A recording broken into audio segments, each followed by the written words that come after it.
The Mind.Shift.Podcasts are brought to you by the Quantum Living Corporation and are based on the emotional alchemy principles of Dr. Craig Farney, whose goal is to rewrite the human operating system, one thought at a time.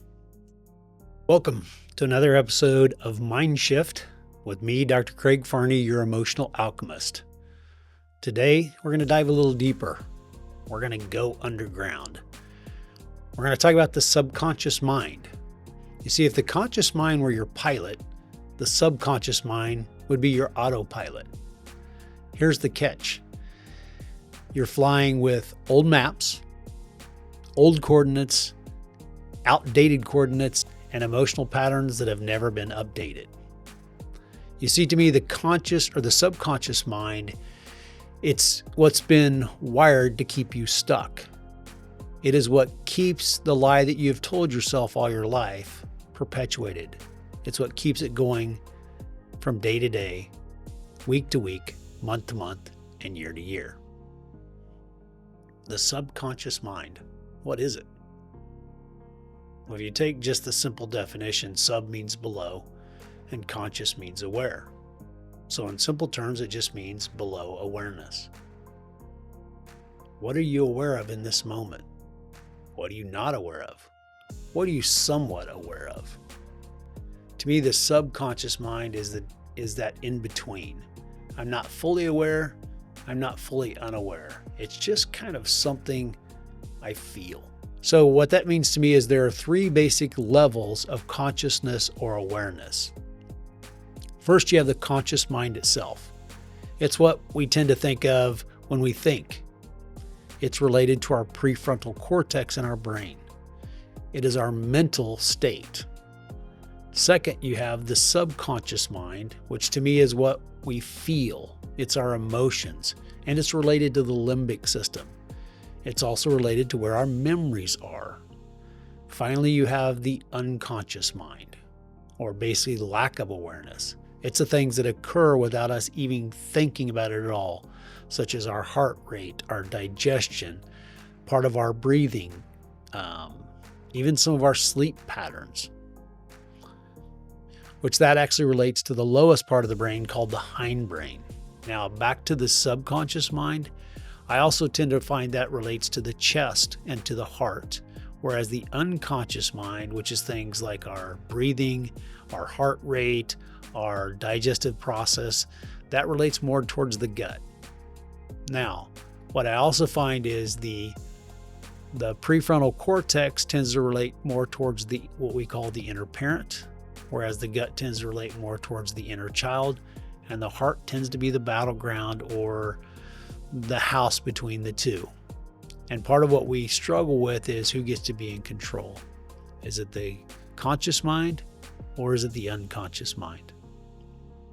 So, what does all that have to do with the lie that we've told ourselves? Because we've bought into the lie that we're not good enough, that means the brain is always constantly trying to protect ourselves. You see, our mind is not our enemy. It's ultimately seeking to protect us. And it's using the subconscious mind, which is where our emotions come from, to accomplish that task. How many of you have experienced this?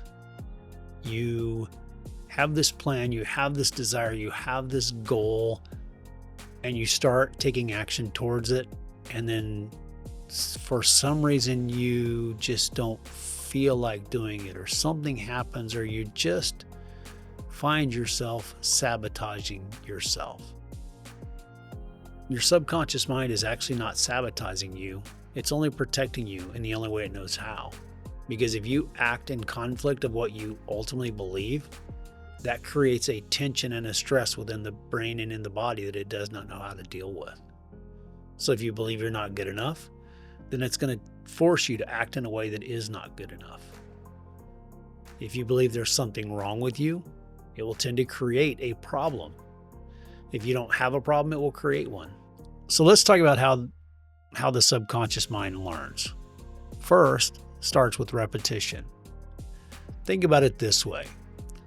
When you're between the ages of birth and 5, you really don't have a whole lot of conscious engagement. Think about it. Most of us have very few memories, if any, before the age of 5, which means most of our interaction is a subconscious or unconscious experience. You have actions of your parents and your environment that are imprinting on you without you having any critical thinking to interact with it. Whatever you saw demonstrated in your house, such as anger, sadness, kindness, gets repeated over and over and gets imprinted on the brain and becomes the programming of the brain. The second is emotions.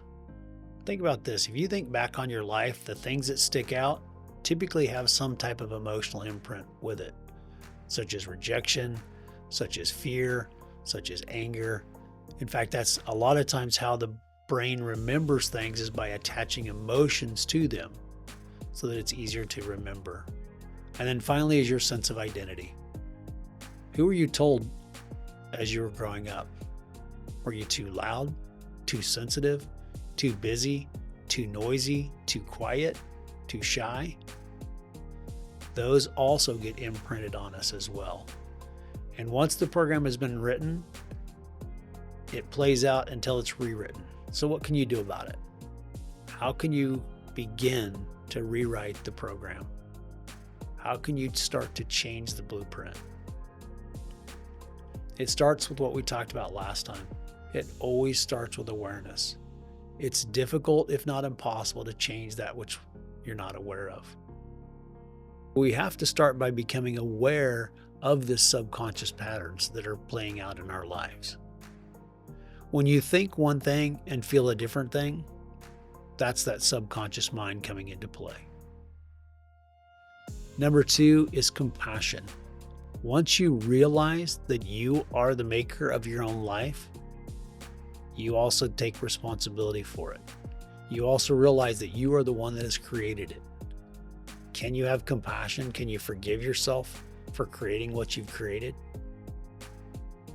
And the final step is repetition. It's being able to make that choice time and time again to choose a healthier direction, to create a program that's consistent. I'm going to give you a little bit of a preview of one of the things that I do in my office that I find most helpful. I want you to do this. Imagine you as a child. What do you feel?